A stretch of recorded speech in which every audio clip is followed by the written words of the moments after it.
Today on Customer States What? You know what, guys? I figured it out. It's not that they like me. I don't think they like me.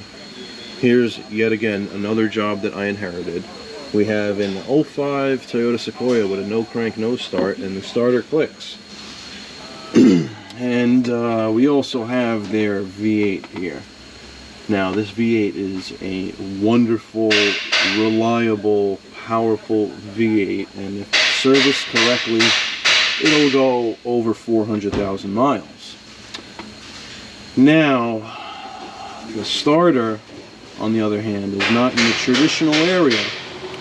The starter's under the intake, which I've done these before. You know what, it ain't no thing, but it sucks to do, nevertheless. And to top it off, you gotta take the intake off and whatnot, but I go to parts, and the only parts they hand me over here is the freaking starter.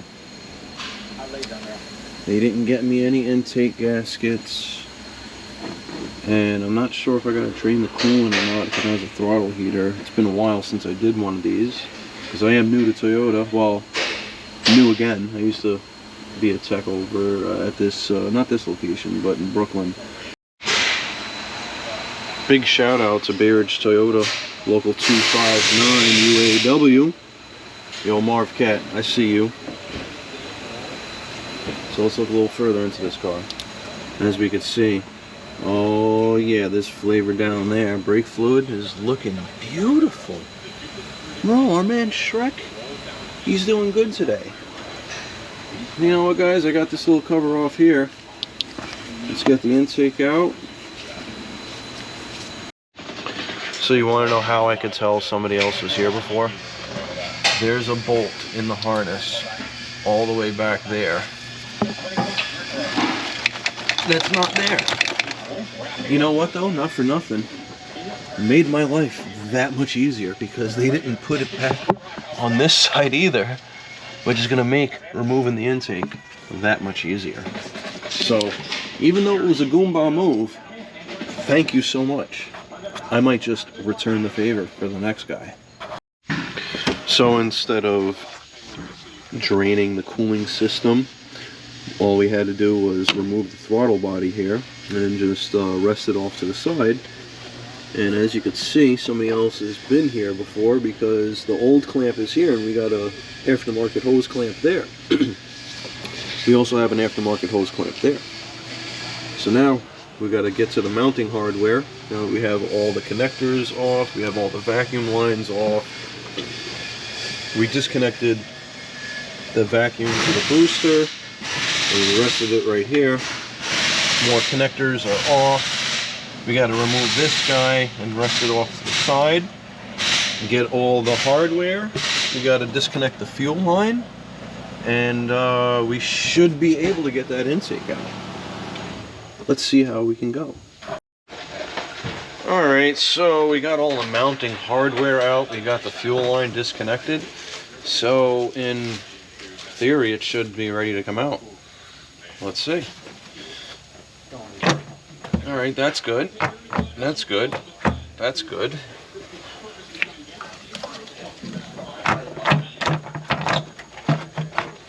Alright, that's good. Is there something else attached? I don't know. Oh, I see what I'm getting caught on. Nope, I don't see what I'm getting caught on. We're still stuck. Oh, I see what we're getting caught on. I'll be back.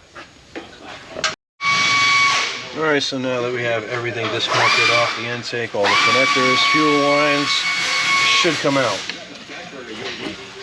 Should come out.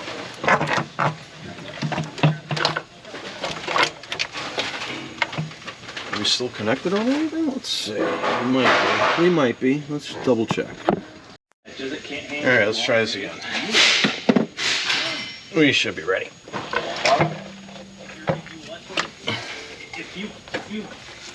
Carrying the whole motor.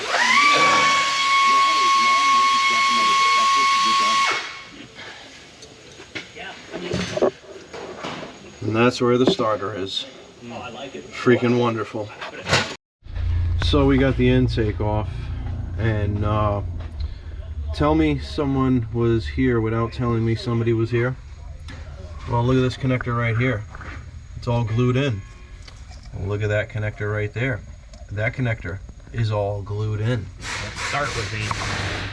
That's gonna suck. The bolts that hold in the starter, well, they're not facing this way. They're facing this way. My life. This thing got a cylinder head.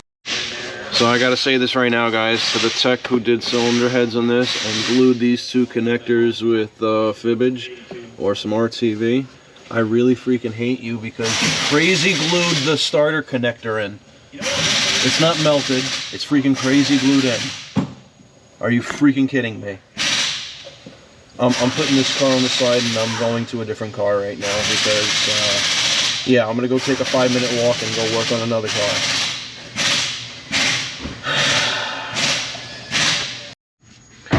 Well, we got the coolant crossover pipe out now, so we have better access to both mounting bolts of the starter. And yeah, this is another thing I like to do, guys. Whenever you have the intake off, clean the surface and just block off the ports, because if you drop a bolt down there in the head, you're gonna have a bad day. I used to use clear tape to do this, and yeah, ask me why I write myself a little love note. Ask me why I write myself actually 2 love notes, and I use colored tape now. So yeah, we're gonna get the starter out. We might have to take this guy out because I don't know if I'll have enough room to back the starter out. So yeah, I might have to take this guy out too. Let's get into it. So here we have a classic case of screw the next guy. I'm just gonna do it and ship the car out the door. So not only is this connector super glued, it was zip tied, and I know the exact reason why. The locking tab on this connector, because it's such an old car and so many heat cycles, the plastic gets brittle. Once you push it down, it snaps off, and then there's nothing there to hold the connector in place. So what you do, you glue it or whatever. Now, a little bit of RTV like on the other connector I can understand, but freaking crazy glue, come on guy, you're really screwing me here. Look at that. It's freaking glued. So now I gotta try and break the starter plastic around this connector in attempts to save the connector. Alright, well, let's see what I can do. Well, got it out. This weather strip right here, that's not going to be reusable anymore. I had to break the connector itself. So now that we got that out, this is the connector of what I could save. So I'm not going to glue it in with freaking crazy glue, but I will use a little bit of black RTV and maybe a zip tie or two to make sure it's nice and secure in place. Yeah, so what am I gonna do, guys? It's my hands are tied. I gotta make it work. So we're gonna make it work as safe as possible, and we're gonna get the job done. So let's get the starter in.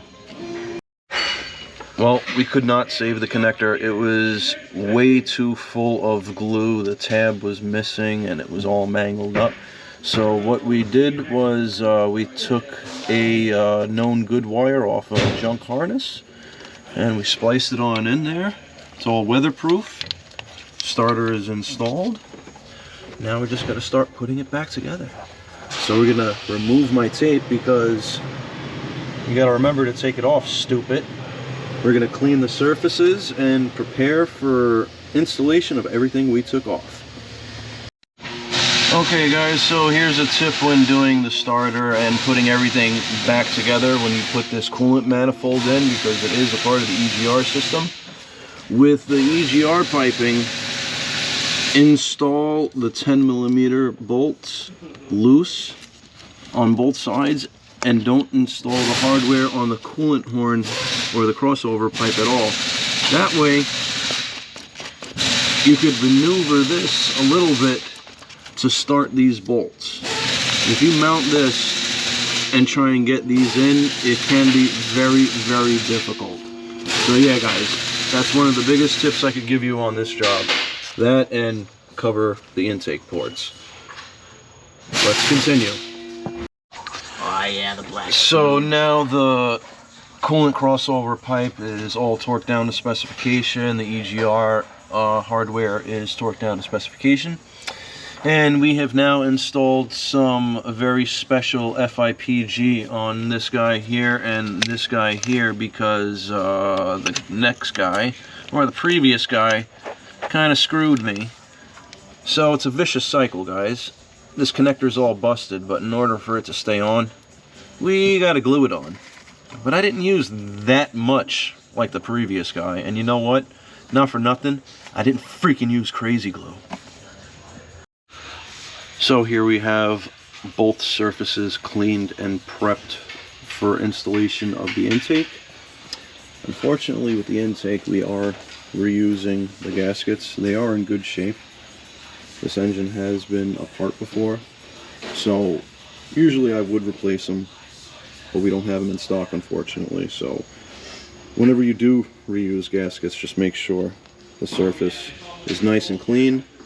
Make sure that the gasket is still raised above the intake and not flat, so you know for a fact it will make a good contact with the intake side of the head. So let's get that intake in.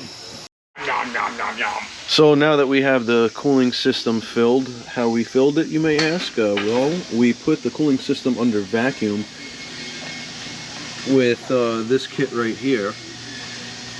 And what that does is it puts the entire cooling system under vacuum, and then with the flip of a switch, it starts sucking in, giggity, all the coolant. So now what we're currently doing is we're pressure testing the cooling system just to make sure that there are no leaks after me fixing a Goomba job. So far, so good. It's holding pressure. Will it crank? Let's find out. Alright, so will it start?